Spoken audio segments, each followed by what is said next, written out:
Bonjour à tous. Après vous avoir fait un petit point où on doutait du déroulement de la bataille de Gaugamel, je me suis dit que ça se prêtait bien en fait, cette bataille, à tenter une approche expérimentale avec le wargame. Donc je vous propose ici cette bataille avec deux joueurs et un arbitre. Alors il faut savoir qu'au niveau des règles c'est assez complexe, on va pas rentrer dans le détail, je vous mettrai le manuel dans la description si ça vous intéresse. Mais dans l'idée on a un avantage quand on charge. Les phalanges sont des troupes qui ont un front beaucoup plus serré, donc qui peuvent frapper à plusieurs sur la même unité, ce qui leur donne encore une fois un avantage, mais c'est pas facile de les amener au contact. Et enfin, il faut savoir que chaque tour fonctionne avec un système de commandement. Le système de commandement, pour vous le résumer, chaque camp a 3 généraux. Chaque général peut donner des ordres à des brigades. Si un général rate un ordre, il ne peut plus donner d'ordre jusqu'à la fin du tour. Et si une brigade rate un ordre, elle ne peut plus recevoir d'ordre jusqu'à la fin du tour. Ce qui fait qu'il y a une certaine nécessité d'avoir une priorité dans les ordres que l'on donne dans son tour. Voilà, donc je vous laisse profiter de la vidéo et je vous retrouve à la fin pour une analyse. Et aujourd'hui, pour tester la bataille de Gaugamel, nous avons Valentin qui jouera les Perses, ainsi que Théo qui jouera les Macédoniens. Antoine, pour sa part, fera l'arbitre et gérera la condition des règles.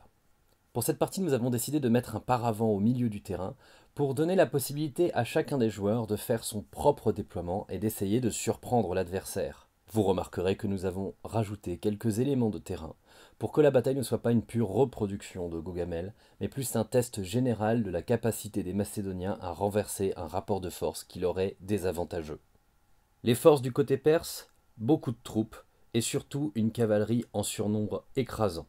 Leur infanterie pour autant est assez légère, mais ils ont quelques hoplites gréquisés qui vont pouvoir servir de colonne vertébrale pour tenir l'ensemble de l'infanterie.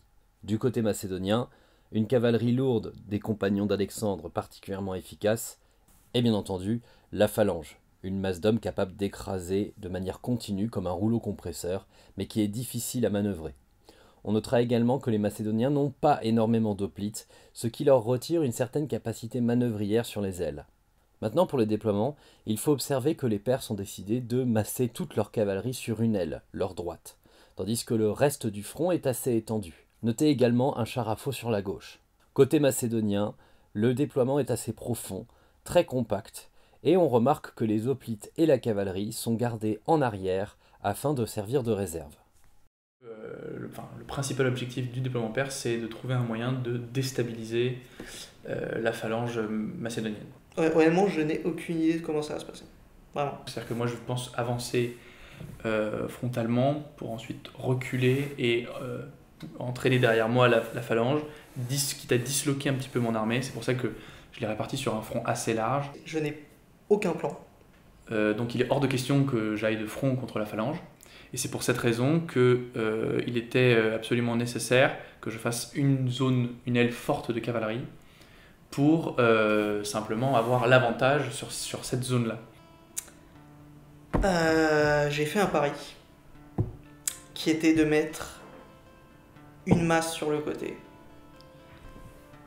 en espérant que ce soit le côté où il mettrait sa cavalerie. Ce n'est pas le cas. Et une fois que la cavalerie macédonienne est partie, dans le dos de la phalange, c'est la fête. Parce qu'il y a deux choses que la phalange craint. La première qui est bien évidemment sa dislocation, c'est-à-dire le manque de soutien général, la séparation des différents corps de la phalange, mais aussi sa prise de revers dans laquelle elle a des malus terribles et une charge de cavalerie par les derrière, ça la détruit complètement. On verra qui va commencer à avancer en premier. Si c'est moi, je pense que je vais faire un déplacement latéral vers le côté où il y a les collines, histoire de bloquer un petit peu le champ de manœuvre de sa cavalerie. Je me doutais que... Je pensais pas que Théo ferait un déploiement aussi profond. En fait, comme il a mis tous les hoplites d'un côté, je me demande s'il me fait pas une feinte avec sa cavalerie et qu'il va pas tenter un truc avec les hoplites. Pour le coup, les compagnons et la cavalerie lourde d'Alexandre sont exactement sur le flanc où j'imaginais qu'elle serait, donc pas en face de ma cavalerie, qui va avoir un espace très important, qui j'espère sera pas fermé. Peut-être qu'ils vont rester bloqués, ce qui serait une chance pour moi, parce que dans ce cas, je fonce sur le centre, pendant que les mecs n'arrivent pas à avancer sur le côté, et je défonce tout. Mon plan, si on peut dire ça comme ça, donc correspondant à mon déploiement, va être de avancer un maximum avec tout mon dispositif, l'attirer vers moi, et ensuite reculer, trouver la faille dans le dispositif macédonien, et avec mon aile droite, rabattre en même temps. Bon, on verra. S'il m'a mis une feinte avec sa cavalerie. C'est un beau défi, mais j'accepte la chose comme telle et c'est pas un souci. Le début de la partie ayant été assez lent, notamment du fait de la difficulté de déplacer les troupes avec des jets de commandement difficiles, nous avons décidé de résumer l'ensemble de ces premiers tours en vous montrant les mouvements généraux. Les Perses ont décidé d'avancer en ligne et de conserver l'ensemble de leur front. On notera que la cavalerie lourde n'arrive pas à se déplacer pendant ces premiers tours. Les Macédoniens prennent eux 2 décisions. Tout d'abord, renforcer leur aile gauche en envoyant la cavalerie, lourde par l'arrière et légère par l'avant, ainsi que les hoplites, pour couvrir la masse de cavalerie de la Perse. Et secondement, avancer en échelonnant légèrement les troupes, afin de pouvoir encaisser un choc potentiel. Notez le trou au milieu de la phalange, dû à une difficulté encore une fois de commandement. Je m'étais gouré dans le déploiement, parce que j'avais mis ma force de l'autre côté de la sienne. Bon alors pour l'instant, rien de particulièrement dangereux ou de décisif. Sauf que mon aile faible est beaucoup trop faible face à la sienne et qu'elle pouvait pas tenir toute seule. Donc j'ai tout déplacé. En revanche, Théo a bien réagi à ma menace de cavalerie sur le flanc droit et a redistribué ses hoplites et ses compagnons pour y faire face. Il doit avancer sa cavalerie pour aller taper.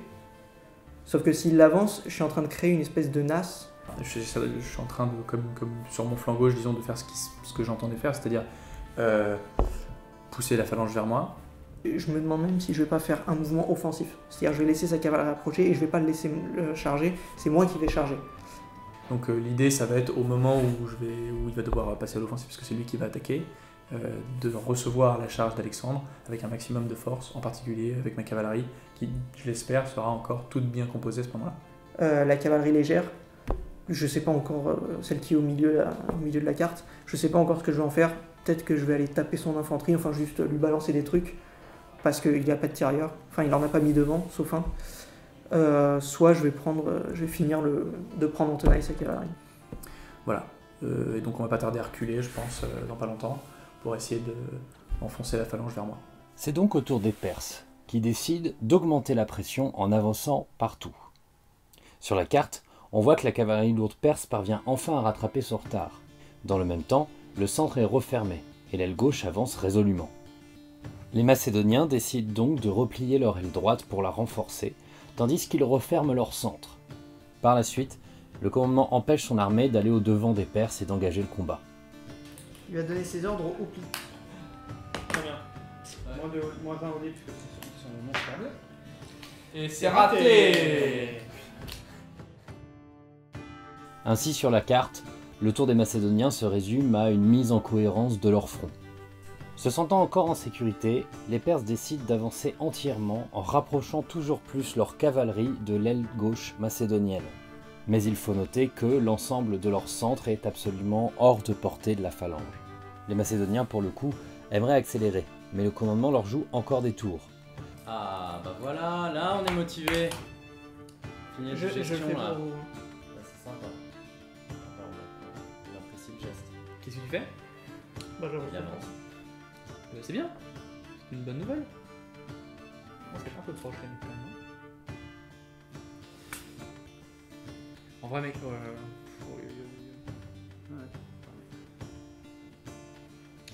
Alexandre, au pli. le 12, 11, magnifique. D'abord. Compagnon. Bah, c'est fini, C'est compagnon. fini, Ah bah oui, Alexandre il a foiré. Et... Ah, c'est dommage. Ok. Leur centre avance, certes, mais les hoplites censés couvrir leur gauche ne les suivent pas. Il y a donc un trou que la cavalerie perse pourrait exploiter.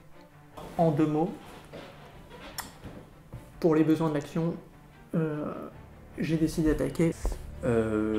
Alors j'ai réussi à m'organiser correctement, à tenir une ligne assez compacte. Maintenant, il y a une ouverture sur sa gauche. Je vais essayer de voir si je peux pas m'engouffrer, je vais essayer de calculer. Et comme la phalange se rapproche beaucoup, je vais essayer de me reculer maintenant. Le problème, c'est qu'il y a quelques unités qui sont désorganisées, donc Ça va être un peu compliqué, mais on amorce la reculade pour essayer de trouver une ouverture soit à droite, soit à gauche. Et le centre est complètement dégarni sur le flanc. Donc s'il contre-attaque avec sa cavalerie, je suis dans la merde. Voilà. Contre toute attente, les Perses décident non pas de s'infiltrer dans le trou à gauche des Macédoniens, mais de reculer légèrement sur leur centre pour éviter d'être chargés par la phalange macédonienne et d'avancer légèrement la cavalerie lourde pour se préparer au combat sur l'aile gauche.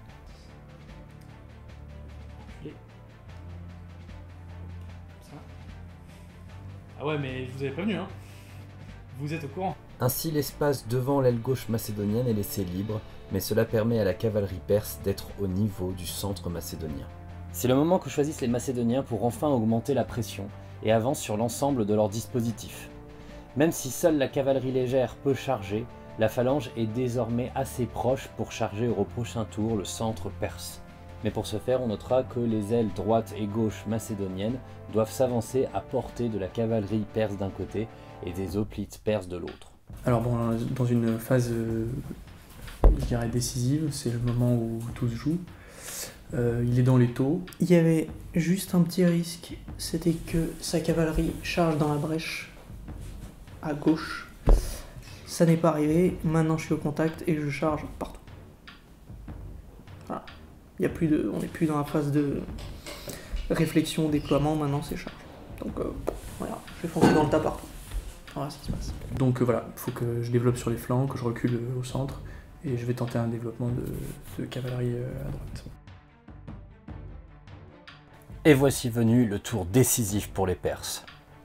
Il fait reculer l'ensemble de son centre, même si une partie est retenue par le combat mené par la cavalerie légère macédonienne au dernier tour. Mais contrairement à ce qu'on aurait pu penser, il décide de ne pas engager son aile droite contre la cavalerie lourde des compagnons d'Alexandre. Ainsi, si l'aile droite perse reste immobile, c'est toute son aile gauche, avec l'appui du char et des hoplites, qui s'élance pour combattre les archers et l'infanterie légère macédonienne. Cette dernière est d'abord repoussée pour être ensuite annihilée d'un seul coup. Sur la carte, on voit ainsi qu'il est impossible pour les Macédoniens de déborder sur la gauche, mais qu'ils n'ont plus aucune défense sur leur droite. Le centre va devoir s'engager. C'est pour cela que le Macédonien décide de s'élancer. Mais le recul des Perses force les Macédoniens à briser leur formation phalangiste. Le centre droit de la phalange ne parvient pas à bouger à cause du commandement. Le reste se coupe en 3 actions. Une partie contre l'aile droite perse, le reste contre 2 éléments du centre. Enfin, une partie de l'aile droite perse arrive à se retirer face à l'avancée des compagnons, ce qui force les hoplites macédoniens à engager le combat. C'est alors que le destin, à travers les dés, décide de s'en mêler. On a 6 dés contre 12. C'est merdique. Il y a 2 touches. 2 touches. Avec mais qu'est-ce que tu veux que je fasse? Tu as acheté. T'as combien de dés? Tu as acheté 4 dés pour celui-là et 2 dés pour celui-là. C'est misérable. Franchement, c'est misérable. 4 dés pour celui-là. Je vois des 1 et des 2 partout. Tu fais une touche. Oui, c'est celui-là. Et vas-y. 2 touches. 2 touches. Ok, alors. Vas-y. Ça va être rapide à compter. Hein. Hop, voilà. Combien? 6 sur 24. Il suffit juste que tu. Il faut qu'il en sauvegarde 6 pour pas perdre son unité. Ça commence à faire beaucoup. 1, 2, 3, 4 et 5. Alors 13 moins 5. C'est 8.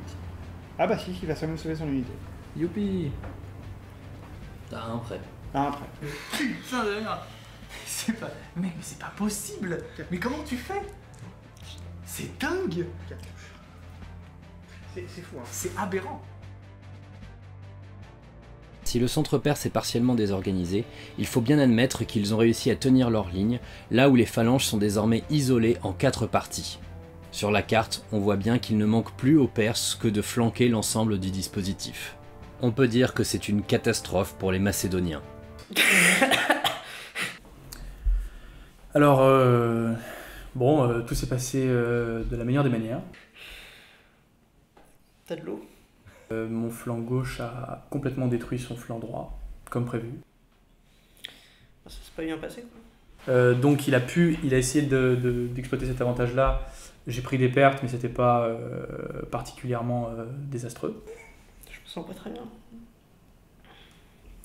Pareil, ma cavalerie qui était un peu bloquée sur le flanc droit, elle s'est vue attaquer, mais comme relativement massive et protégée par la cavalerie légère, elle n'a pas pris tant que ça. Bah, j'avais pas de plan en fait. Enfin, je veux dire, j'avais pas de plan autre que je suis foncé tout droit. En espérant de faire une percée. Ça fait une percée nulle part. Il en a fait une sur mon flanc. À partir de là, c'est fini. J'imaginais pas que ce serait aussi rapide. Je penserais que je prendrais plus de pertes. Mais là, on peut dire que la bataille est quand même bien engagée. Et on va maintenant s'occuper de détruire les zones qui sont isolées.